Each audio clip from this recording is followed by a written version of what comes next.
If you don't fail, you're not even trying. I'll say it again. If you don't fail, you're not even trying. My wife told me this great expression. To get something you never had, you have to do something you never did. Les Brown's a motivational speaker. He made an analogy about this. He says, imagine you're on your deathbed, and standing around your deathbed are the ghosts representing your unfulfilled potential. I had breakfast with Archbishop Desmond Tutu and lunch with Nelson Mandela. Wow. And actually, when he came to the States, Yeah. the last time he came to California, came to our house. Well, that's pretty good. Now, see, that's... I'll tell you a funny story, too. He'll be mad at me for telling this, but I'll tell it anyway. Sylvester Stallone, he lives up we're like in a gated community, he lives over there. And he wasn't invited. I found that nothing in life is worthwhile unless you take risks. Nothing. Nelson Mandela said, there is no passion to be found playing small and settling for a life that's less than the one you're capable of living. Now, I'm sure in your experiences in school and applying to college and picking your major and deciding what you want to do with life, I'm sure people have told you to make sure you have something to fall back on. Make sure you got something to fall back on, honey. But I never understood that concept, having something to fall back on. Welcome back to the Invest in Others series, where we take a deep dive into the minds, wisdom, thought leaders that we have today. In today's episode, we dive into the career of an actor whose words, wisdom, and storytelling has been made plenty of statements across. Meet Denzel Washington, Academy Award winning, who is resilient, and his integrity has left an undeniable mark on media. From his early roles to iconic characters, his journey is a dedication, experience, and also a test. Join us as we uncover the rules to success.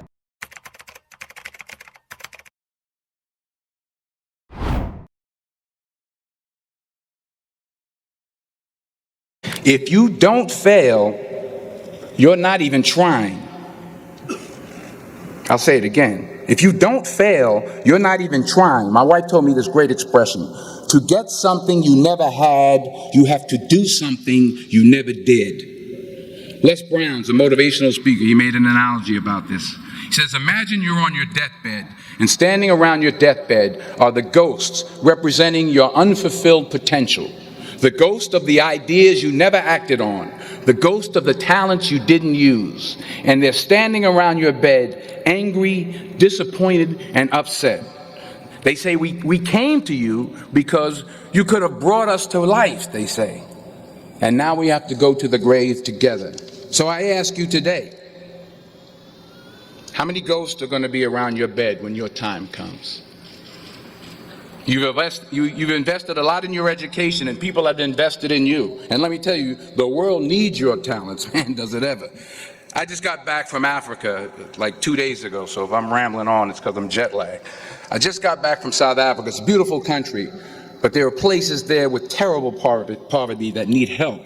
And Africa is just the tip of the iceberg. The Middle East needs your help. Japan needs your help. Alabama needs your help. Tennessee needs your help. Louisiana needs your help. Philadelphia needs your help.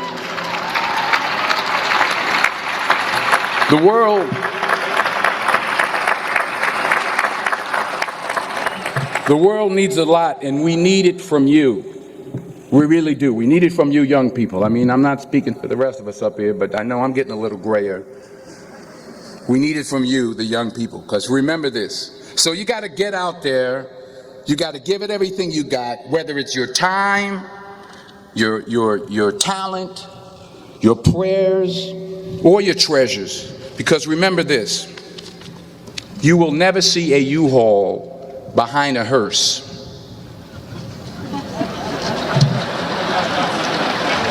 I'll say it again. You will never see a U-Haul behind a hearse. You can't take it with you. The Egyptians tried it, and all they got was robbed.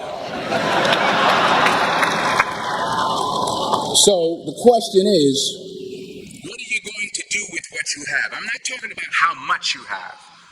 Some of you are business majors. Some of you are theologians, nurses, sociologists. Some of you have money. Some of you have patience. Some of you have kindness. Some of you have love. Some of you have the gift of long suffering. Whatever it is, whatever your gift is, what are you going to do with what you have? All right, now here's my last point about failure. Sometimes it's the best way to figure out where you're going. Your life will never be a straight path. I began at Fordham University as a pre-med student. I took a course called cardiac morphogenesis. I still can't say it. Cardiac morphogenesis. I couldn't read it. I couldn't say it. I sure couldn't pass it. So then I decided to go into pre-law, then journalism. And with no academic focus, my grades took off in their own direction. I was a 1.8 GPA one semester, and the university very politely suggested that it might be better to take some time off. I was 20 years old. I was at my lowest point. And then one day, and I remember the exact day, March 27th, 1975, I was helping my mother in her beauty shop. My mother owned a beauty shop up in Mount Vernon. And there was this older woman who was considered one of the elders in the town. And I didn't know her personally, but I was looking in the mirror, and every time I looked at the mirror, I could see her behind me, and she was staring at me. She just kept looking at me. Every time I looked at her, she kept giving me these strange looks. So she finally took the dryer off her head and she said something I'll never forget. First of all, she said, "Somebody give me a piece of paper. Give me a piece of paper." She said, "Young boy, I have a prophecy, a spiritual prophecy." She said, "You are going to travel the world and speak to millions of people." Now, mind you, I'm 20 years old. I'm flunked out of school. In fact, like a wise ass, I'm thinking to myself, maybe she's got something in that crystal ball about me getting back into school next fall. But maybe she was on to something, because later that summer, while working as a counselor at the YMCA camp in Connecticut, we put on a talent show for the campers. And after the show, another counselor came up to me and asked, "Have you ever thought about acting? You're good at that." So when I got back to Fordham that fall, I got in and I changed my major once again for the last time. And in the years that followed, just as that woman prophesied, I have traveled the world and I have spoken to millions of people through my movies.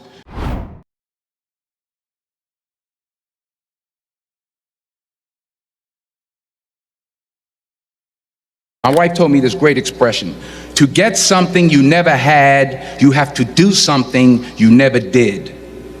Les Brown's a motivational speaker. He made an analogy about this. He says, imagine you're on your deathbed, and standing around your deathbed are the ghosts representing your unfulfilled potential, the ghost of the ideas you never acted on, the ghost of the talents you didn't use. And they're standing around your bed, angry, disappointed, and upset.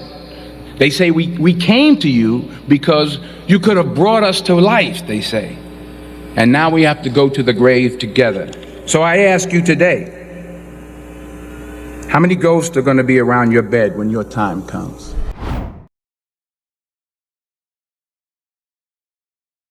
There is no ceiling for you, really. I mean, there's nothing you can't do. I don't think there's a, color is not a ceiling. There's no ceiling because I mean you've proven that you can cover the whole waterfront in terms of kinds of characters, whether it's a boxer or a quadriplegic or someone who's a brilliant lawyer, the whole range of stuff. You know, with the training that I had, that's the way we were trained. You know, to play any part, there's no such thing as you can't play a part. You may not be right for a particular part, but I don't think there's a part I can't attempt to play. I can at least analyze and try to break down and put a performance together. It may not be any good. But I was taught, one of the things that I was taught that sticks in my mind was a gentleman by the name of Bill Ball, who was the artistic director of the American Conservatory Theater in San Francisco. And he always talked about failing big. He said, if you're going to fail, fail big. And I'm like, I like that philosophy. I do too. You know, I'm not a fall back mentality kind of person. People would say, well, you know, you better have another career to fall back on. I'm like, I don't want to fall back on anything. If I fall, I want to fall forward. I want to see what I'm hitting. Or if exactly right. You know what I mean? I don't want to. I never understood that mentality. I didn't either. I never understood it. I'm like, I'm going that way. Yeah. I mean, if you're worried about being safe and secure, and You're in the if wrong security, well, if security is your byword, then you're never going to reach out and do anything. I don't think that's going to protect you. That's right. It's going to give you any kind of genuine satisfaction. And if you're worried about that, then There was an old in other words, IQ, if you're a sailor, you would never leave port. Right. You only care about security. There was an IQ question. I think it was an IQ question, where they had 9 dots, and you had to connect the dots, I think, with 5 lines without lifting the pencil. The only way you could do it was to go outside the box. Yeah. And people sit there within it and go, great "Oh story. man, That's you can't do it." Well, you can. Nobody said you can't go outside the box. Yeah.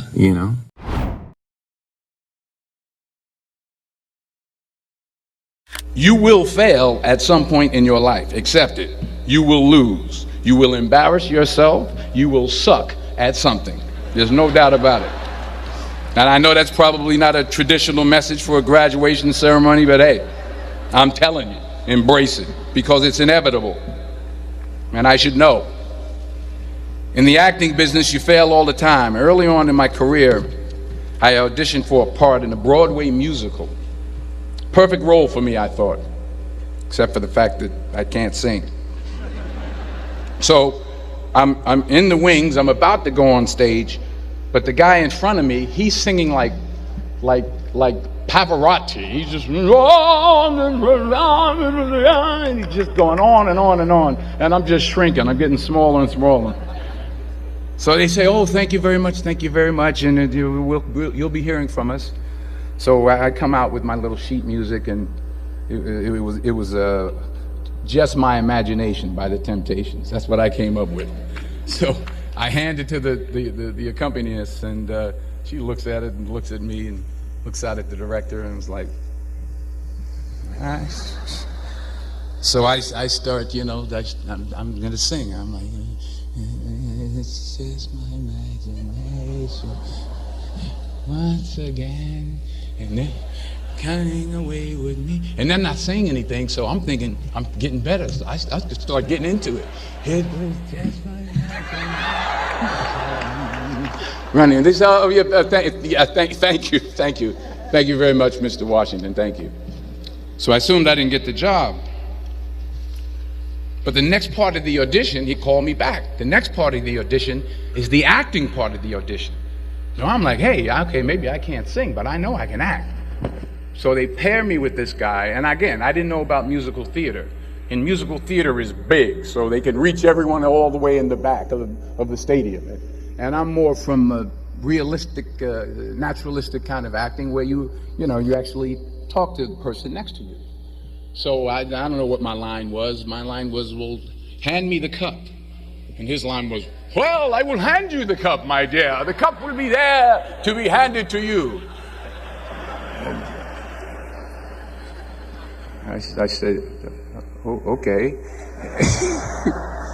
"Well, should I give you the cup back?" "Oh, yes, you should give it back to me, because that is my cup and it should be given back to me." I didn't get the job. But here's the thing. I didn't quit. I didn't fall back. I walked out of there to prepare for the next audition, and the next audition, and the next audition. I prayed. And I prayed. But I continued to fail. But it didn't matter, because you know what? There's an old saying, you hang around the barbershop long enough, sooner or later you're going to get a haircut. So you will catch a break, and I did catch a break. Last year, I did a play called Fences on Broadway. Someone talked about it. Won the Tony Award. And I didn't have to sing, by the way. But here's the kicker. It was at the Court Theater.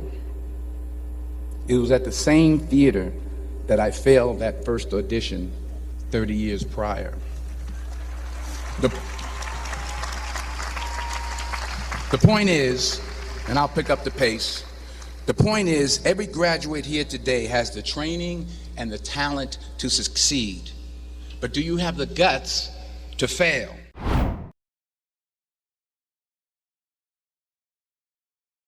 You know, you're always affected by opinion, but the more opinions there are of you, of me, the less I look at them, because I just can't live my life based upon what other people think about me. So I can't concern myself too much with what other people think. You know, it's just not healthy.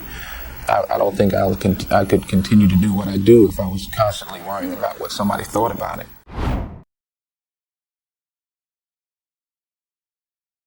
I had breakfast with Archbishop Desmond Tutu and lunch with Nelson Mandela. Wow. And actually, when he came to the States, Yeah. the last time he came to California, came to our house.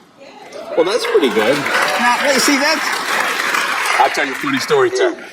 He'll be mad at me for telling this, but I'll tell it anyway. Sylvester Stallone, he lives up we're like in a gated community, he lives over there. And he wasn't invited. I would have invited him, but we had about maybe 40, 50 people there, you know, and I had my children. I said, you can invite one friend, and Oprah Winfrey, different people were there. And security, they had security helicopters like it was the president. Yeah. They're like, Mr. Washington, Rocky's out front. He's pacing. he's like looking in the gate. I said, he's like, should we let him in? I'm like, yeah, let Sylvester come in. They said he was outside looking sad. Like, man. Can you see Rocky? Mr. Mandela, how you doing? Mr. Mandela, how you doing? How you doing? Yo, Adrian. Who's Mandela here? Who's Mandela over here?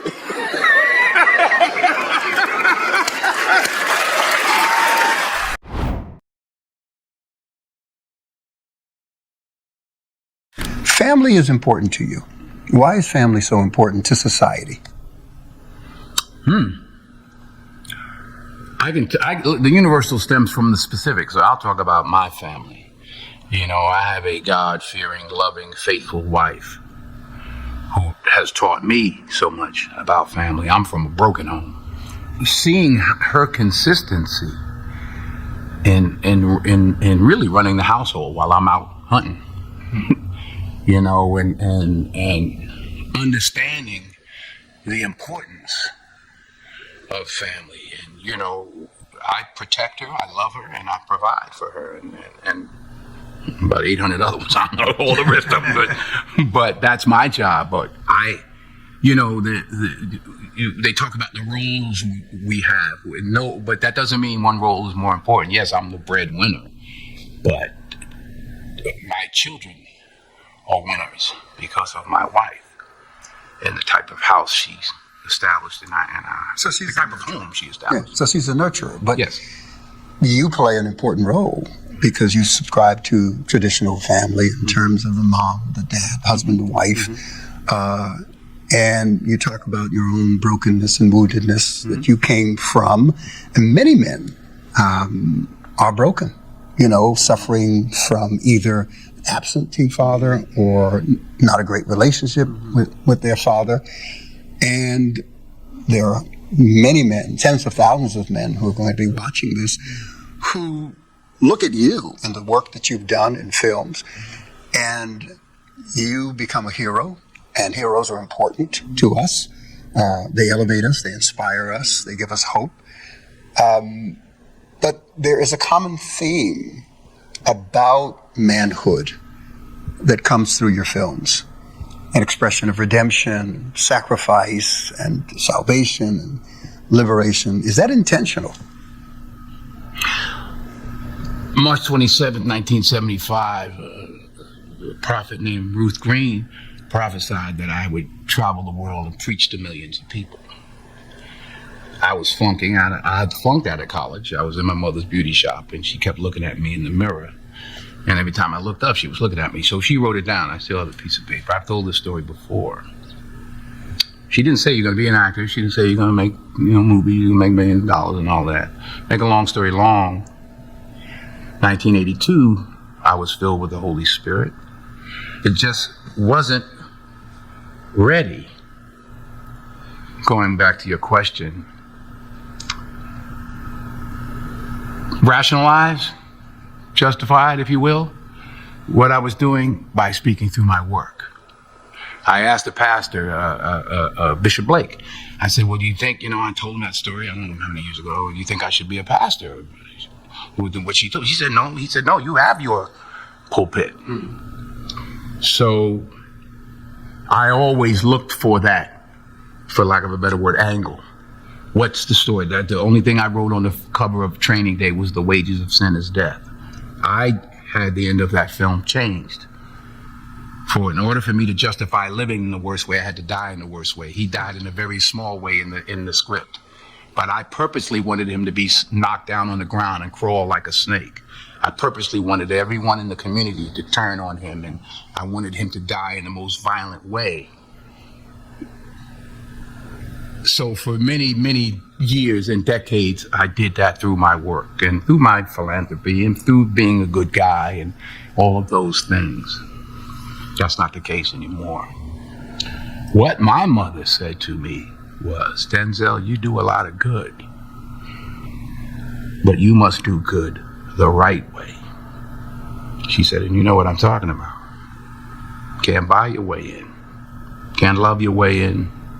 You gotta serve. You gotta do good the right way. So at 66, getting ready to be 67, having just buried my mother, I made a promise to her and to God to do, not just to do good the right way, but to honor my mother and my father by the way I live my life the rest of my days on this earth.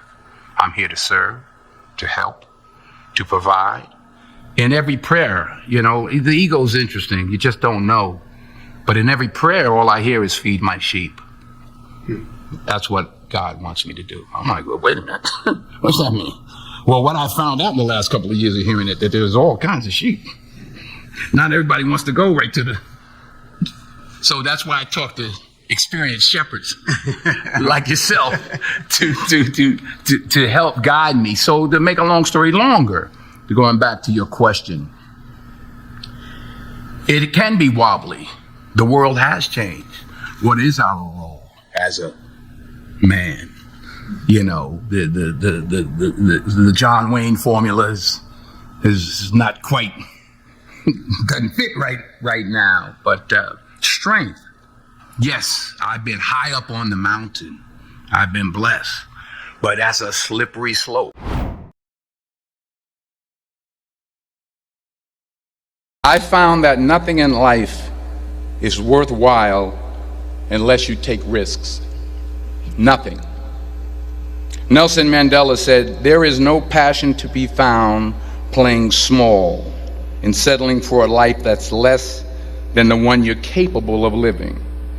Now, I'm sure in your experiences in school and applying to college and picking your major and deciding what you want to do with life, I'm sure people have told you to make sure you have something to fall back on. Make sure you got something to fall back on, honey. But I never understood that concept, having something to fall back on. If I'm going to fall, I don't want to fall back on anything except my faith. I want to fall forward. I figure at least this way I'll see what I'm going to hit. Fall forward. This is what I mean. Reggie Jackson struck out 2,600 times in his career, the most in the history of baseball. But you don't hear about the strikeouts. People remember the home runs. Fall forward. Thomas Edison conducted 1,000 failed experiments. Did you know that? I didn't know that. Because the 1,001st was the light bulb. Fall forward. Every failed experiment is one step closer to success.